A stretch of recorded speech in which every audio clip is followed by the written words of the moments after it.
Valorant Champions Tour has officially ended. While we have our winners, we still have a bunch of questions. Will EMEA keep its crown next year? Will NA recover from a devastating defeat? Next year, what exploit will Riot spend 20 minutes researching to make sure it's legal?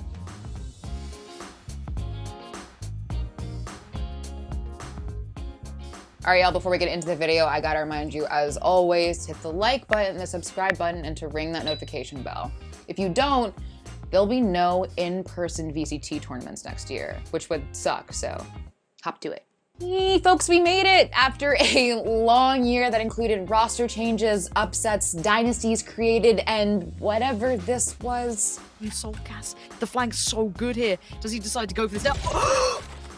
Delete the game. Delete the game. Delete the game.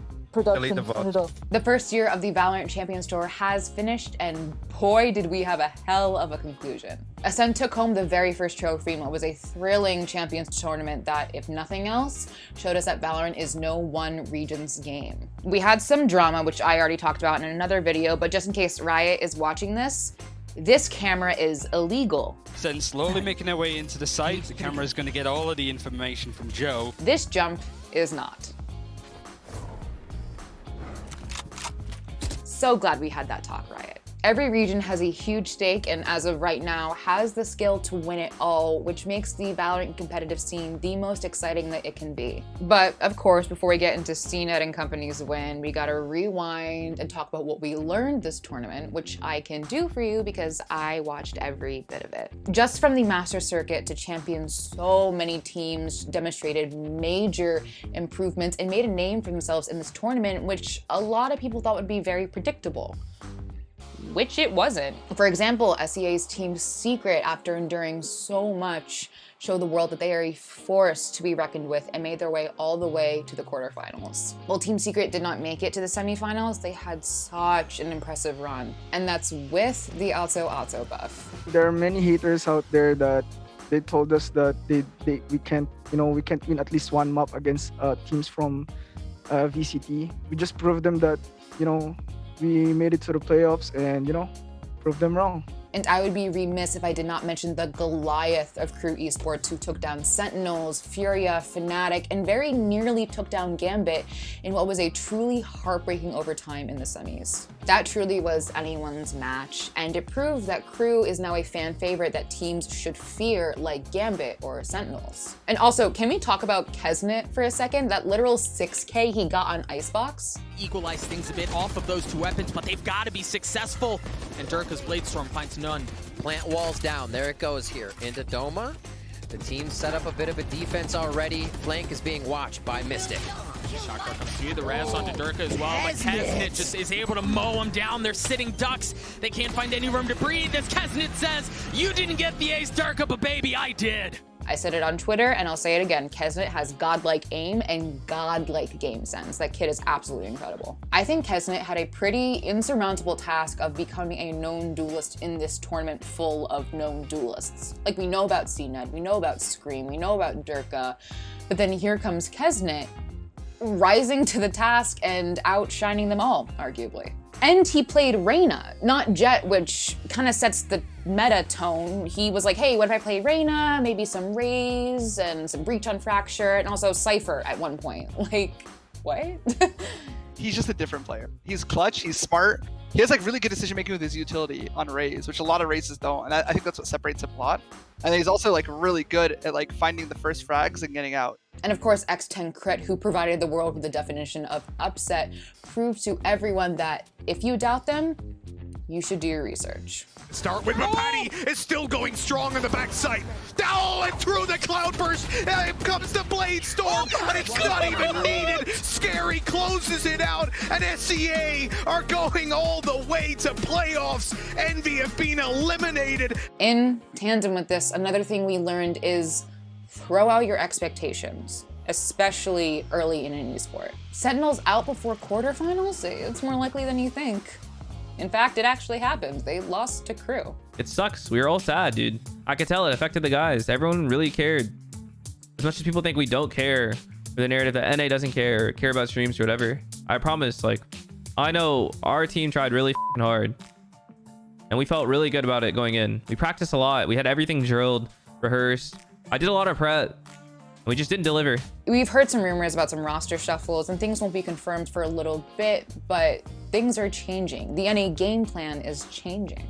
Of course, we need to talk about our underdogs, our dark horses, our world champions, Acend. They won it all after low-key flying under the radar for everyone. Just reassure positioning. What? Zeke? 2 kills out of nowhere, and suddenly this round becomes a little bit more viable, but time is the biggest problem. Oh my word, Zeke. Is this when you're going to step up and deliver? But it's going to be Chronicle. The bottom line, Zeke! The timing, I don't think he's going to have the time. Surely! Surely! Oh my god, Zeke has just destroyed them! Their path to the finals was capped off when they low-key destroyed Team Liquid in the semis on Saturday. Like, Team Liquid were one of the favorites coming into this tournament, and what we watched was a literal buffet for Acend, with dessert. And remember, Team Liquid were on a winning streak when they met Acend, and had just beaten them at Red Bull home ground. I guess the brother buff only goes so far. Or Link's bald buff. Acend eventually met the Masters 3 champions, Gambit, and after a very, very close map 4, brought it to map 5, and eventually won the entire thing. Nats is on the other side of this, but all he has is that Spectre. He's already seen one pass. CNED finds one. It's all on Redgar now. And this is what it comes down to. One more man to stand, and Redgar, all the hours you've put in, thousands upon thousands, is down to a 1v4, and it's done! Acend are your Valorant Champions winners! Acend had the nickname CNED and Friends even coming into this tournament, but here they proved that they can work as a cohesive unit and take it all. Of course, CNED kind of has now this like cult-like status because he's the epitome of jet diff, but all of Acend, Zeke, Keelays, Bone Cold, Starso, they all solidified their champion status on Sunday. Also, we got this CNED photo, which like, I literally have never seen CNED act like that before, so cool. We all knew how good CNED is, but it was really awesome to see the whole team meet and then beat my expectations and hopes for them. In the winners press conference, they chalked it up to their mental coach, but damn, Acend look crisp. I think what makes Acend just so good is, like I said, like they're playing compositions that are like old compositions, like beta compositions. They're playing Omen and Brimstone, no Astra. They're winning with it, and I really think the reason why they're winning is because they're so alpha, so confident. They just think they're the best team. I think what makes this win even sweeter is seeing them so emotional after their win and celebrating a hard-fought victory with such joy and elation. You know when you can tell someone has worked so hard for what they've achieved? That was that moment. So Acend are our champions. They have proven to teams across the world that they are a force to be reckoned with. Now what? Well, we have a new VCT format, but first, a gift guide. We've partnered with our friends over at Predator Gaming to give you a lovely holiday gift guide. You'll get to know us hosts a little bit better and find out what we're all looking for this holiday season, and maybe get some gift ideas for yourself because the holiday season is upon us, so.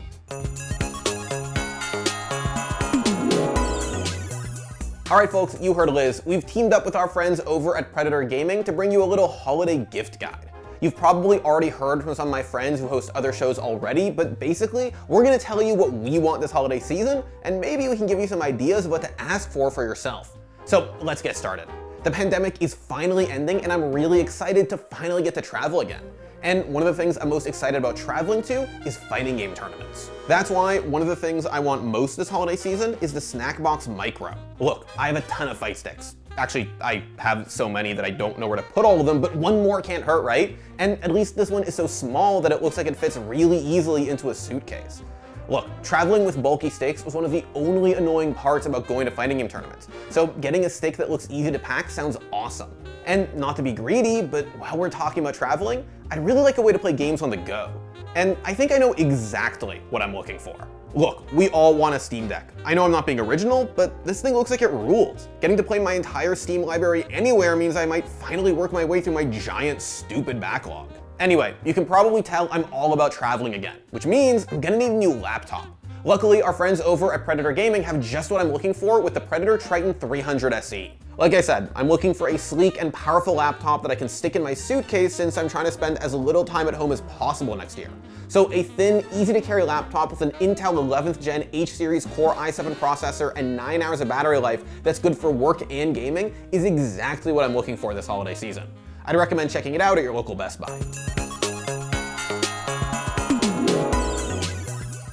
Good stuff, friend. Where were we? New VCT format. So basically, next year, this is what it will look like. 2 Masters, and Champions is being moved to September. Quote, each challenger split will see a single open qualifier that will lead into multiple weeks of play between top teams and finish with a large tournament to crown a single victor and qualify teams for international Masters competitions. Also, we finally have an international tournament circuit for Game Changers. So we get to see if anyone can take down C9 White, which if Champions has taught us anything, probably. There are no guaranteed winners or best teams. It's pretty cool. Annie is ready, which is cool and terrifying if you're facing her. In addition to this, in a press release, Riot said, quote, finally Riot Games will launch a new additive tournament series that will take place between VCT seasons. Working with the best third-party operators, Riot Games will create a lineup of new events that will allow for both existing and new players to showcase their talents. To make sure that these capture the intention of the entire Valorant fanbase, events will not overlap with each other and will take place between VCT seasons. So you, yes you, better get to practicing. I want to see you kick some butt in these tournaments, okay? There are region-specific announcements, so if you're interested in your or another specific region, head to the official Valorant Esports news site for more information. If you're confused, look at this pyramid. Better? Basically, you just gotta work your way up the ladder. Some teams, like Team Liquid and Acend for EMEA, are already invited at Challenger stages. So what it looks like to me is there's more opportunity in the 2022 VCT season. And Valorant themselves called the 2022 NA VCT the, quote, NA Redemption Tour on the site, so there's that. As I was writing the script, there were roster changes and format changes, and it was literally the day after Champions ended, like not even 24 hours after the final map. So if you're not excited about next year's competitive season, are you good? Hello? Hello?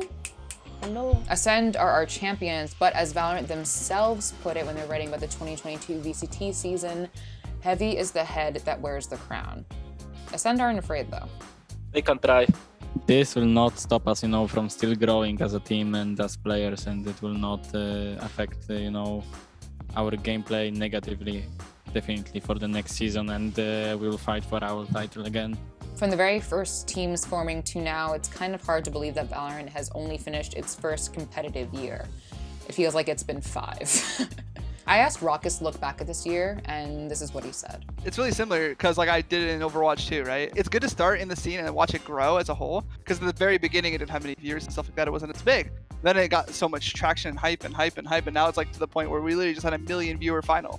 It's like, it's getting really big, and it's super exciting to be involved with a scene that's so popular, and Riot's new baby, their new game. I think a lot of growth has occurred from the game first came out, and that like constant CSGO comparisons, or just the game is easy and requires no skill. And it's really nice to see a game come into its own at such an early age. So at the end of the day, all this, it is just super exciting to think about what's gonna happen next year. And maybe, just maybe, knock on wood, we will all be in person where we can just scream and shout and enjoy the game together. Or I wish I won those like popper things, like Yay. Gamers, if you will. It's a Klee bomb. But not good enough. Also just his insight, like super chill dude, super smart. Also, he has such a cute dog. He has the cutest dog. It's so cute. She's so cute. She's like this, oh, she's so cute. The first time I met Raucus, he turned on his camera and I saw him and then I saw his dog. So I went, hi, oh my God, who was that? And he was so confused. And I felt so bad, but I got so excited to see his dog.